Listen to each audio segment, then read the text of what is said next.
Hey guys, it's Ben again, and we're here once more on this wonderful hardcore mode world which we've been playing.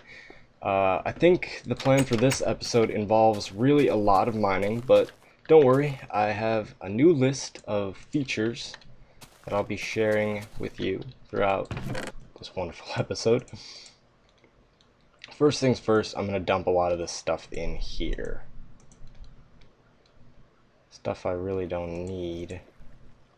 There's a lot that I don't need, but you know, there's always that stuff that you go, maybe. Come on.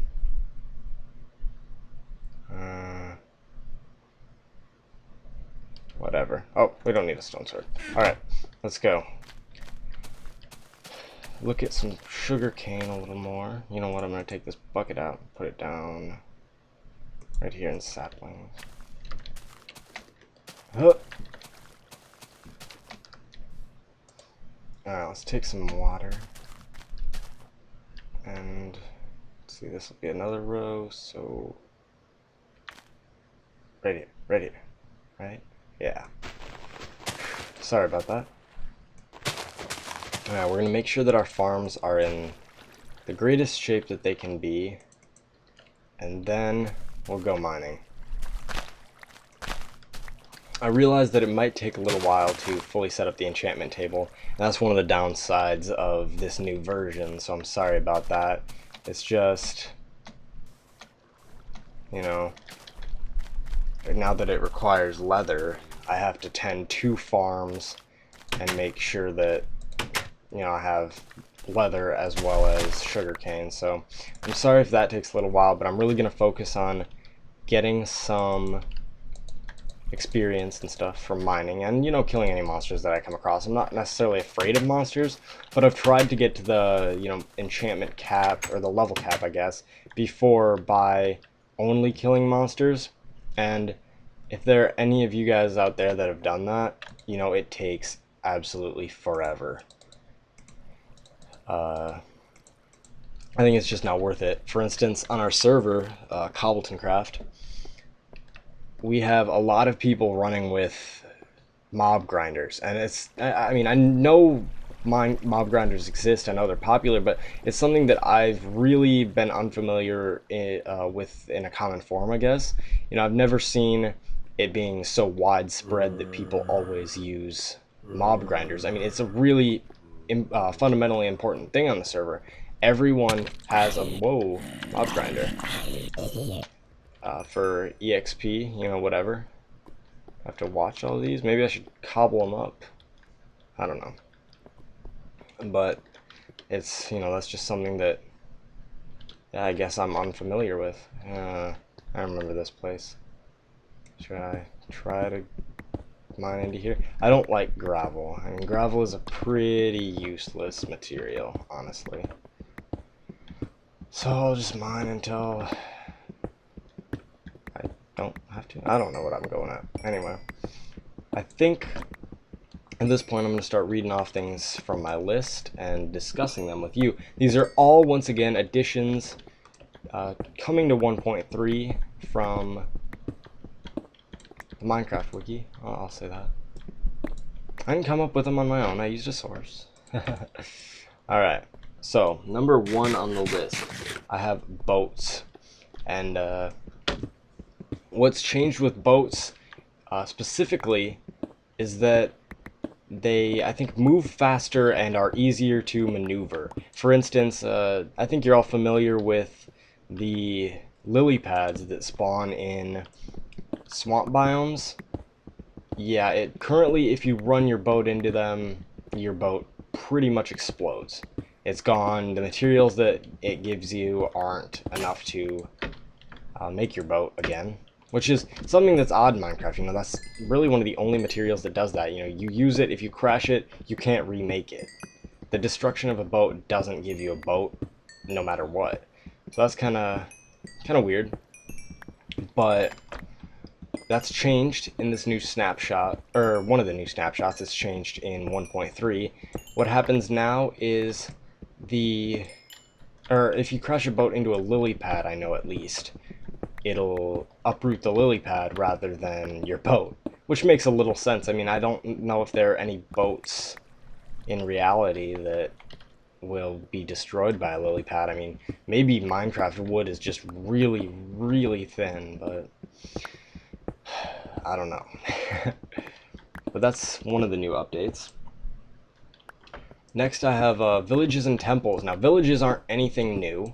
We've had villages for a while with Testificate villagers in them. But what is new is that the villages are now different if they're spawned in a desert biome. And we can assume that they'll also be different eventually in other biomes. So that's something that I think is really interesting because it kind of hints at villager culture. And while I don't mean to say that we'll be getting a bunch of information, now why am I not getting experience? I mean, for this iron. I guess maybe iron just doesn't give you experience.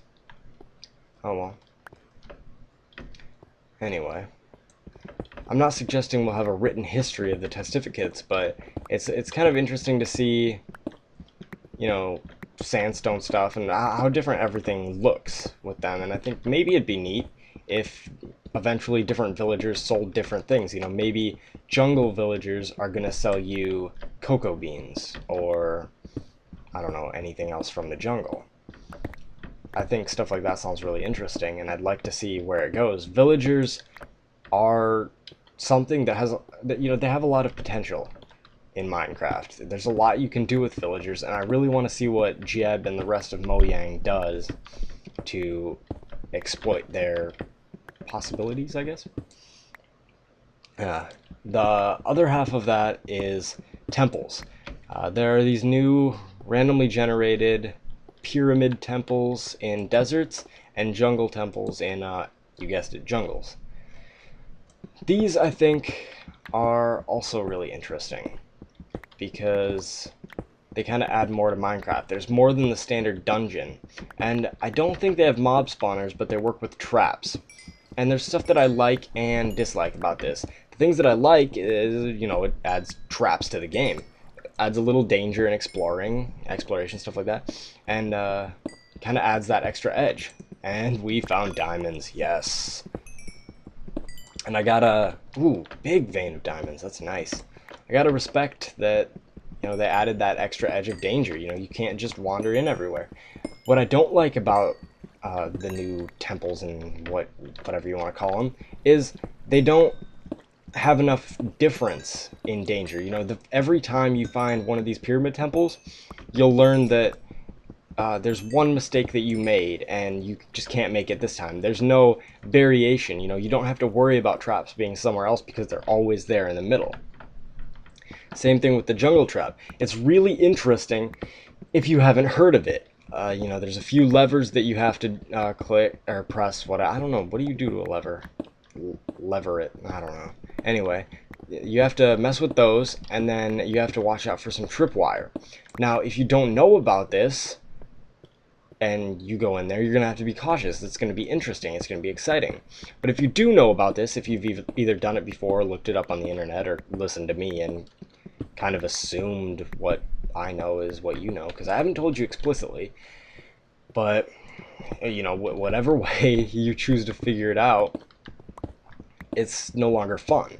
You know, you go in there and you get cool stuff. It's just like going to a Testificate village, you know. Even though there's no challenge in going into the blacksmith's place and taking whatever's there, it's still exciting. And that's how it'll be here, but it's like, you know, you give these traps that will no longer be effective. I've said a few times in the past that I think it'd be interesting if Minecraft had a lot more that you could explore, you know, a lot more stuff that could randomly spawn.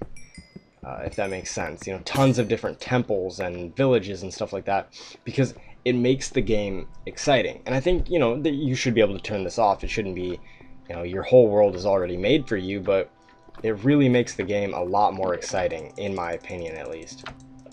Alright, we got a creeper. Okay, and he's exploded. But no damage to me, and he uncovered some lapis.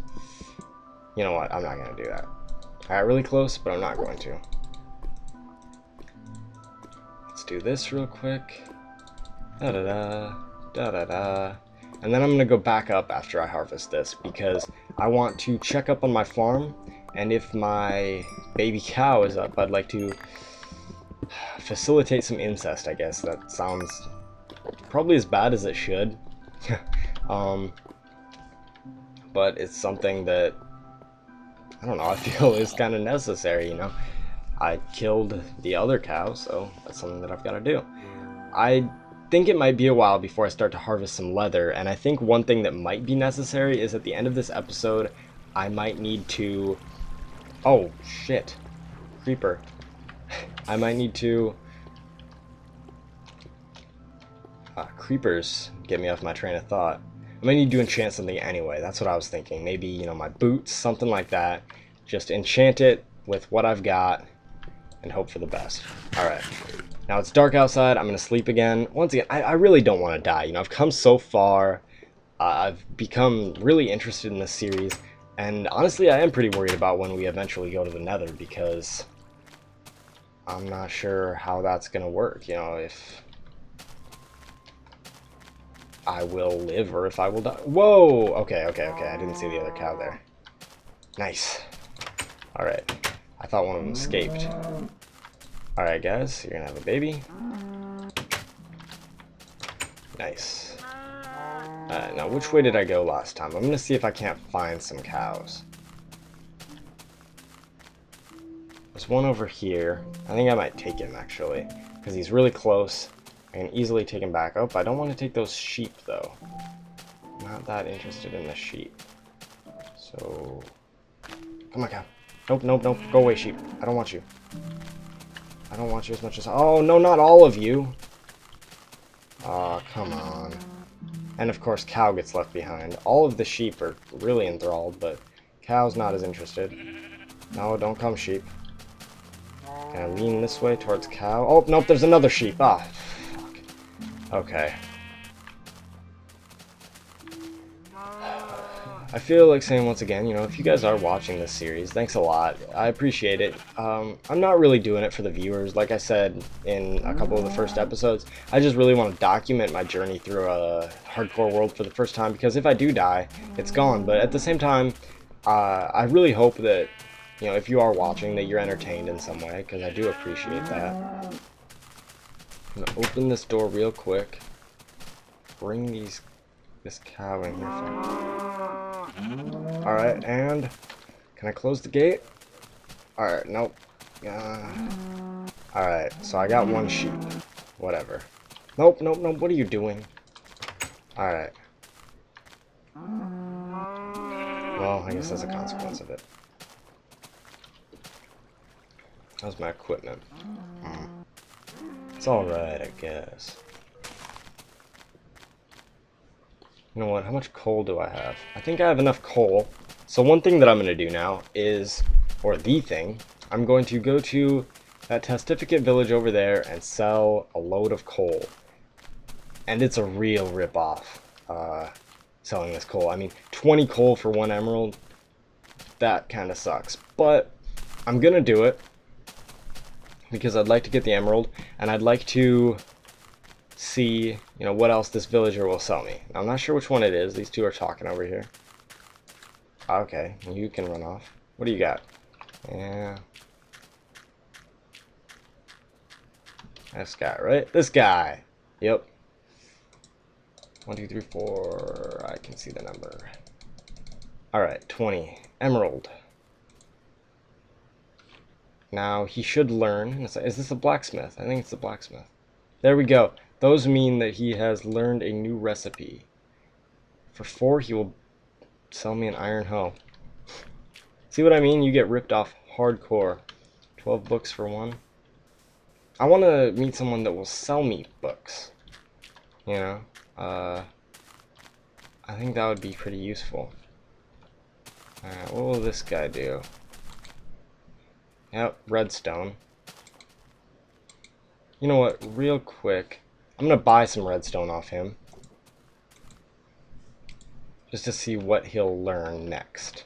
Because I think this is the one that will sell me potions. Alright, buddy. What do you got? Oh, whoops. I think it's a little glitchy yet. I don't think they always learn when they're supposed to. I'm going to sell another 20. Wow, this really depletes my supply.